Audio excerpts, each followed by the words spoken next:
Alors, cet atelier, en quoi consiste-t-il? Il va être en deux parties, d'accord? Je vais vous lancer le fichier de ce pas. Vous pourrez le récupérer demain sans aucun problème.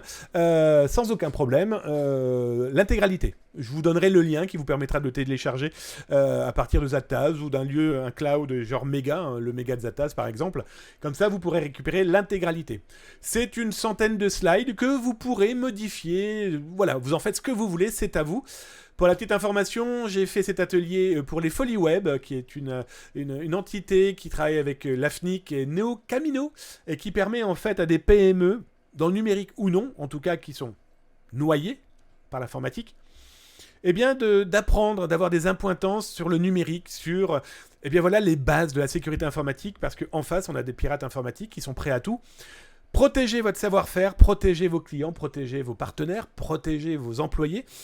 Bref, le meilleur moyen de se protéger, c'est de partager l'information. Et donc, du coup, la partie 1 aujourd'hui, la partie 2 demain. Et demain, vous pourrez récupérer l'intégralité. Alors, l'idée de cet atelier, c'est quoi? C'est se poser une première question. Êtes-vous bien protégé? Est-ce que vous êtes bien protégé? Là, aujourd'hui, après l'émission, imaginez si jamais vous perdez votre portefeuille. Vous perdez votre portefeuille. Comment va se passer votre vie si vous le perdez? Alors, imaginez... Est-ce que vous le protégez correctement? Ou vous le mettez dans votre vêtement? Est-ce que c'est dans un sac, dans votre pantalon, etc., etc. À la maison? Ou est-ce que vous le rangez quand vous rentrez? Voilà. Êtes-vous bien protégé sur l'aspect physique? Les clés, vous les mettez où? Etc., etc. Mais avec le numérique, est-ce que vous êtes bien protégé? C'est vraiment la première question auquel il faut se poser. Et sans jamais se dire... Oh, moi, il n'y a pas de problème. Moi, c'est... Pourquoi je ne suis pas une cible? Pourquoi les pirates vont s'intéresser à moi? Et c'est pour ça que cette deuxième question... C'est pourquoi est-il nécessaire de me protéger, de se protéger, de protéger la famille, de protéger ses collègues, de faire cette chaîne de cybersécurité, aussi fine soit-elle, vaut mieux avoir une petite chaîne que rien du tout. Vous voyez? Les deux premières questions vraiment auxquelles il faut se poser. Et donc, pourquoi il faut se la poser? Parce que les actualités de la cyber, je pense que c'est pas Zataz qui va vous l'expliquer, mais elle est exponentielle. Là, ce sont 3 cas que Zataz a pu révéler ces dernières semaines. Hein, juste, par exemple, on en a parlé tout à l'heure, de Corbeil-Essonnes, mais aussi de la fuite de la Poste Mobile. C'était déjà Logbit, c'est quand même plus de 500 000 clients, etc., etc. Donc voilà, ça c'est des petits cas, mais vraiment des petits cas, tellement il y en a tous les jours. Et tout à l'heure, on me posait la question, il y a des chiffres, les autres pays, comment ça se passe? Eh bien, abracadabra, je vous ai sorti les chiffres Zataz, dédiés uniquement au ransomware. Je vous parle même pas des fuites des bases de données, on en parle dans quelques instants. Je vous parle même pas des autres cyberattaques que des sociétés pourraient avoir en contenu, parce que c'est leur boulot et c'est leurs clients. Ransomware 2022, c'est 849 cas connus aux États-Unis. C'est 116 cas connus au Canada. C'est 114 cas connus au Royaume-Uni. C'est 98 cas connus en France, 91 en Allemagne, 85 en Italie. Mais je vous parle bien des cas connus, je ne vous parle même pas des cas qui ont payé ou des cas en cours au moment où on se parle. Je prends juste l'exemple du centre hospitalier de la région parisienne, où on en a beaucoup entendu parler. Il faut savoir que depuis, rien que Logbit, l'auteur de cette malveillance, de ce terrorisme 2.0, ils sont déjà à plus de 150 nouvelles victimes.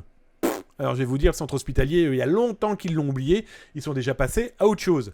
Dans les autres chiffres que je peux vous fournir, ça ce sont les fuites de données repérées par le service Veilzataz, veilzataz.com si ça vous intéresse.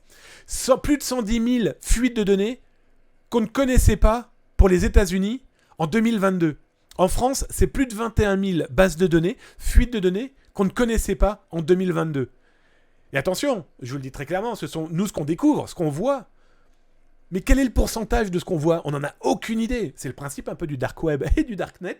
C'est un peu le principe de ces pirates professionnels qu'on n'arrive pas à infiltrer ou qu'on ne connaît même pas. Hein, regardez les black markets que je vous ai montrés dans les infos du jour sur Zataz tous les jours de 19h à 20h.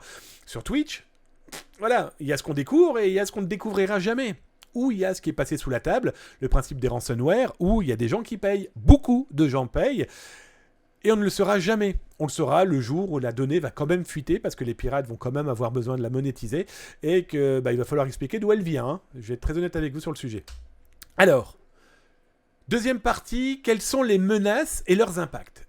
Je vous ai fait une espèce de top 5 des menaces les plus présentes, on va dire, les plus Celles qui vont vous gratter le dos, celles qui sont sous votre fauteuil, en tout cas celles qui vont impacter eh bien, l'utilisateur d'informatique, PME, PMI, et les cyberattaques les plus courantes. Alors, quels sont les types de menaces? Voici le top 10. Les rançongiciels, le ransomware, le piratage de comptes, on en parlera demain. L'hameçonnage phishing, voilà, ça paraît tellement bête, mais il y en a toujours autant. C'est toujours aussi impressionnant par la complexité en plus mise en place par les pirates. Le stockage malveillant. Eh oui, votre blog, votre site de commerce en ligne peut servir à un stockage malveillant du Juarez, logiciel, film, ou des choses beaucoup plus dramatiques. Là, dernièrement, il y a encore eu de jeunes femmes qui font du OnlyFans, qui ont été piratées. Les mecs ont tout volé, ils sont en train de diffuser, mais ils ne le diffusent pas chez eux directement. Ils ont été impactés des blogs à droite à gauche, et ils cachent toutes leurs données volées pour ensuite soit les diffuser après-vente, ou soit pour les diffuser gratuitement prochainement. L'exploitation de vos ressources, votre serveur, votre boîte mail peuvent servir à du DDoS, du déni de service. C'est quoi? Eh bien, on va se servir de votre connexion comme un camion poubelle qui ira vider ses détritus devant une maison, un autre site web. Plus personne ne pourra rentrer, plus personne ne pourra en sortir, plus personne ne pourra écrire, etc. etc. Fabriquer des fausses boutiques avec l'émission Les Infos du jour de Zataz. Tous les jours, 19h-20h sur Twitch. Je vous en ai montré souvent des cliniques qui se sont fait pirater et qui du coup se sont retrouvées avec de fausses pharmacies en train de vendre des médicaments. C'est plutôt fou dans une pharmacie pirate se loger dans une clinique, ou du barbouillage, le fameux deface, le fameux je transforme ton site internet en un lieu de revendication, même s'il y en a de moins en moins, mais il en existe encore. Le vol de données, ça je pense qu'on n'a plus besoin de le présenter, ce fameux vol de données. L'espionnage.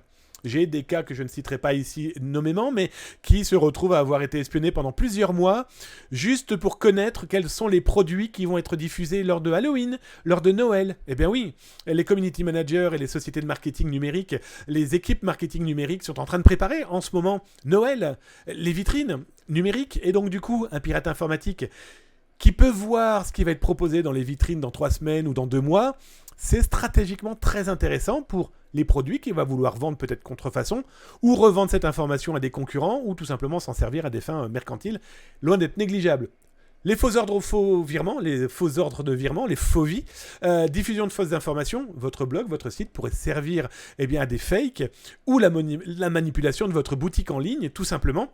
Je prendrai un exemple très concret. Decathlon, lors du FIC 2021, a proposé un bug bounty Yesuyak. Ils ont dit, voilà, testez l'une de nos boutiques quelque part dans le monde et trouvez-nous des failles. Eh bien, des gens avaient trouvé une faille dédiée à la boutique. D'ailleurs, ça lui a rapporté 5 000 €. Eh bien, ils pouvaient manipuler la boutique. Personne n'est à l'abri. Mais l'intelligence de se protéger, c'est de faire appel à de l'ethical hacking, ou à des gens qui ont les compétences techniques, intellectuelles et d'activistes, mais éthique, j'entends trouver le petit fil qui permettra de bloquer la pelote de laine qui va vous tomber dessus. Voilà, donc la manipulation est aussi l'une des possibilités dans ce top 10 qui impacte PME, PMI. Je ne parle pas des grands groupes, même si eux aussi font partie de ce top 10 dans les tentatives d'impact. Mais là, voilà les actions que vont pouvoir mener les pirates informatiques. Alors, les rançongiciels, les fameux ransomware, c'est quelque chose aujourd'hui qu'on ne peut plus du tout édulcorer. Alors, les rançongiciels, c'est quoi? C'est des attaques qui bloquent l'accès à l'ordinateur ou à des fichiers en les chiffrant, en les bloquant. Dernièrement, on a appris que dernièrement, ça fait quelques mois maintenant, mais les pirates ne chiffrent pas l'intégralité. Non, ils vont chiffrer une toute petite partie d'un fichier. Pourquoi? Parce que ça leur permet d'aller beaucoup plus rapidement. En gros, des pirates comme Logbit sont capables de chiffrer aujourd'hui 25 000 fichiers de votre ordinateur à la minute. Ça fait déjà pas mal de documents pris en otage. Vous imaginez un peu le truc. Donc là, vous l'aurez compris, le rançonnage, le rançongiciel est avant tout pour extorquer de l'argent. Voilà, c'est aussi un moyen politique, ou en tout cas de manipuler l'opinion publique. Regardez, on a attaqué un service militaire, je prends l'exemple du Canada, qui, pas plus tard qu'il y a 4 jours, s'est retrouvé avec l'un de ses fournisseurs militaires à être impacté par un rançongiciel. Voilà, la problématique, elle est vraiment là. Donc le risque, comme je le note, perte d'exploitation, vol et destruction des données, atteinte à l'image et à la réputation, diffusion de vos données internes, et aussi, c'est pas parce que vous avez tout corrigé aujourd'hui que c'est fini. Et non, les pirates ont les données en main. Et que vont-ils en faire demain, dans 3 semaines, dans 6 mois, dans 10 ans? Clairement, le problème aujourd'hui du rançongiciel, du ransomware, il est là aussi. Alors le rançongiciel, là je vous ai mis des exemples, bah, d'ailleurs à gauche vous avez le cas du centre hospitalier de cette région parisienne, où je vous montre aussi qu'ils ont un marketing de la malveillance loin d'être négligeable. Voyez, par exemple, Logbit proposait pour 10 000 $, eh bien, de garder 24 heures de répit. Voilà, je dois diffuser les informations aujourd'hui, eh bien, si tu me donnes 10 000 $, je les diffuserai que demain. Et puis après, si tu veux que je détruis les fichiers que je t'ai volés, tu me payes 1 million de $. Et si tu veux que je te les rende, pour que tu puisses les réinstaller, tu me payes 1 million. Donc là, on n'est plus du tout dans les petites sommes. Hein. Là, si on devait suivre le mec, eh bien, si je veux qu'il détruise ce qu'il m'a volé et qu'il me les rende, ça va me coûter 2 plaques. C'est pas négligeable. À droite, c'est un moteur de recherche qu'ils ont mis en place, mais tous sont des moteurs de recherche. Pour ceux qui suivent l'émission de Zataz, hein, tous les soirs de 19h à 20h sur Twitch, les infos du jour, je vous ai montré un autre groupe qui lui a un moteur de recherche où il a eh bien, plus d'1 million, quasiment 2 millions de fichiers dans lesquels il suffit de taper dans son moteur de recherche mon nom et mon prénom, et peut-être que ça me sortira toutes les informations me correspondant parce que c'était dans les fichiers eh bien, d'une société qui a été piratée. Le problème, il est là aussi. Ces données vont continuer à vivre, hein, soyons très très clairs. Après le piratage de comptes en ligne pour une PME, PMI, qui a un blog, un petit forum, etc., eh bien c'est super important. Pourquoi ? Parce que si jamais vous les perdez, vous perdez votre business. Vous perdez potentiellement les données privées, secrètes, au sein de votre site, de votre compte mail, etc., etc. Mais c'est aussi potentiellement avoir l'utilisation de votre espace numérique eh bien, à des fins malveillantes. Un exemple très concret, là, ce que je vous montre, c'est la prise de contrôle, voire l'utilisation frauduleuse d'un compte au détriment de son propriétaire légitime. Faisons simple, site web. Là, 2 exemples que vous avez à gauche. La ville d'Évian qui s'est retrouvée, eh bien, cette commune s'est retrouvée à diffuser eh bien, de fausses pharmacies qui vendaient des médicaments dédiés à la sexualité de monsieur et de madame. En bas, vous avez le palais des congrès de Charles Aznavour qui, pareil, s'est fait infiltrer. Alors, au lieu de vendre des places pour des spectacles, eh bien, il vendait aussi des médicaments et des fausses pharmacies. Plutôt gênant, on est d'accord. L'infiltration, c'est ici par exemple comme cette société qui crée du champagne, eh bien dans leur blog dédié au champagne, il était caché une petite page pour le phishing. Et oui, on oublie ça. C'est que les pirates, pour créer des phishing, ils ont besoin d'espaces aussi connus et reconnus, en tout cas qui ne seront pas considérés comme spammers ou interdits par les moteurs de recherche. Ils font du black SEO. Quel est le meilleur moyen de ne pas être repéré rapidement ? Eh bien, c'est d'être comme... comment on les appelle ces insectes qui viennent... En tout cas, qui viennent pondre. Je crois que c'est des guêpes qui viennent pondre directement dans des animaux pour que leurs bébés, leurs larves, se nourrissent à l'intérieur. Ces pirates informatiques font exactement pareil. Ils ont été pondre à l'intérieur d'un blog d'une société qui n'a rien demandé. Sauf que le blog, comme on le voit ici, eh bien, il a servi à du phishing visant des entreprises très ciblé, pour une attaque très ciblée, eh bien pour une collecte d'informations et pour une infiltration. Là, on a clairement un groupe de rançonneurs, son affilié a utilisé cette technique eh bien, pour pouvoir infiltrer une entreprise pour ensuite eh bien, lancer un chantage. Ça peut aller très très loin. Le piratage de comptes en ligne est vraiment quelque chose à prendre très au sérieux. Alors le vol de données, si vous suivez Zataz depuis quelques années, ça va faire bientôt 30 ans que le Zataz il existe, la vol de données, c'est exponentiel. On est d'accord ? Et le vol de données, bah, c'est quoi ? Je l'ai fait simple, mais c'est intercepter les données internes de l'entreprise par ruse, vol, achat. Et il faut savoir que les pirates informatiques sont capables de les trier, de les filtrer. Vous avez une base de données de 100 000 personnes, ils vont être capables de vous créer 10 bases de données différentes, parce que dedans, ils vont être capables de collecter soit des numéros de téléphone, soit des mails. Un exemple très concret que je vous ai sorti là, le collège de Montmorency, c'est à Québec, un collège très connu et de très bonne réputation, etc., etc. Ransomware. Ransomware attaqué, ils ne payent pas, ce qui est très rare au Canada, je vais être très honnête avec vous. Et les pirates informatiques, quand ils fait, ils ont diffusé les données. Voilà, le groupe de ransomware diffuse. Arrivent toutes les petites sangsues, hein, tous les petits pirates informatiques de bas étage, mais ils sont peut-être de bas étage, mais ils font suffisamment de mal pour être totalement nuisibles. Il y a un exemple très concret ici. Le pirate qui a récupéré les données que diffusait le groupe de ransomware, il a été trié. Et il s'est dit, tiens, moi je vais sortir que les adresses mail. Et à partir de là, il a créé différents types de bases de données correspondant à ce collège. Alors déjà, les étudiants décédés, les employés partis, les employés encore présents, etc., etc. Et il a fait des petites bases de données. Soit il offrait des exemples, des samples, comme il les appelle, ou en tout cas des échantillons comme chez le parfumeur, et puis bah, servez-vous. Et puis après, il vendait le reste. Et il continue à vendre le reste. Il trie. Dites-vous que le vol de données, ce n'est pas que « Oh, bah, il va prendre ma carte bancaire, oh, il va regarder que j'ai un petit ou grand sexe, ou alors il va se contenter de ma pièce d'identité. » Non. Pensez à votre portefeuille, pensez à tout ce qu'il y a dedans, et dites-vous que tout ce qu'il y a dedans, il sera capable de le revendre parce qu'il y aura des acheteurs. C'est fou, non? Alors, le vol de données, aujourd'hui, ça rapporte tellement d'argent que les pirates ne se fatiguent même plus, ils font de la pub. Les pirates informatiques, avec vos données, ils vont faire de la publicité. Là, je vous en montre deux. La première, c'est ici, le département de la santé en Thaïlande, où le pirate informatique vous dit, bah écoutez, moi pour 120$, je vous vends la base de données que je vais aller chercher là maintenant. Tentez, là chez vous, là maintenant. Alors imaginez que c'est votre entreprise. Il y a peut-être un pirate pour votre entreprise qui est en train de dire, eh bien moi, pour 50€, je vais vous chercher la base de données ce soir à 20h. Et je vous la vends. Et là, pour ce cas-là, il vous dit, et si vous voulez, je vous donne un accès à l'administration de ce ministère pour 200$. Ça veut dire que le mec a la main mise sur l'intégralité et qu'il est capable de changer le login et le mot de passe de cet espace administratif de ce ministère de la Santé. Ils sont capables aussi de faire ça. Ça, c'est une société basée en Algérie, Falcon Express, où là, pour 200$, eh bien, il vous vend l'intégralité de la base de données de cette société algérienne dédiée au transport de produits divers et variés. C'est une publicité, ce que vous voyez là. Le pirate informatique, alors j'ai caviardé son nom, j'ai caviardé certains détails, mais ça c'est de la pub. Le mec diffuse ça dans des black markets autorisés, et il dit, bah voilà mon nouveau produit, qui en veut? On est clairement dans ce que j'appelle moi la malveillance du numérique. On est clairement dans ces malveillants 2.0, ce marketing de la malveillance qui fait que bah, aujourd'hui, ils font ça aussi. Alors, il y a aussi l'espionnage. C'est un élément qui pourrait faire sourire en disant « Pourquoi on va venir, moi, m'espionner? Je suis ébéniste, je suis boulanger, je suis fabricant de bijoux, je suis une spécialiste du marouflage, je ne sais trop quoi encore. Pourquoi on viendrait m'espionner ?»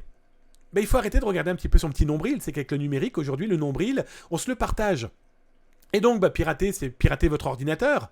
D'abord, c'est regarder ce qu'il y a dedans, c'est regarder ce que vous faites, c'est potentiellement intercepter vos frappes clavier, c'est regarder les dossiers que vous regardez dans un coin sur votre disque dur, soit dans votre machine ou extérieur, et qui me permettra juste de me mettre dans mon fauteuil et de regarder comme ça ce que vous êtes en train de faire. C'est pas de la science-fiction. Je vais vous montrer un cas très concret. D'ailleurs, si vous suivez l'émission Les Infos du Jour sur Zataz Twitch, tous les soirs de 19h à 20h, je vous en ai montré souvent. On appelle ça des attaques log. Ce sont des pirates informatiques, comme je vous le montre à l'écran, et bien qui font quoi? Qui infiltrent des ordinateurs. Et là, en ce moment, je surveille une cinquantaine de groupes, dont certains, ils ont plus de 750 000 victimes. 750 000 victimes de par le monde qui font quoi? Eh bien, ils infiltrent l'ordinateur et après, ils vont de ce que vous voyez à l'écran. Là, ici, sur la gauche, là où vous voyez ma souris tourner, eh bien, c'est un dossier qui correspond à une victime. Et dedans, vous avez les domaines détectés par le pirate, donc c'est tous les domaines que vous visitez. Là, ce sont les fichiers, là, ce sont les navigateurs que vous utilisez. Et donc, du coup, qui dit navigateur, si vous protégez et sauvegardez, automatiquement vos mots de passe et vos logins, autant dire que c'est la mort pour vous, mais aussi les cookies, comme vous avez ici. Vous avez aussi des accès à des espaces, parce qu'il y a les tokens aussi, vu que le pirate peut les intercepter.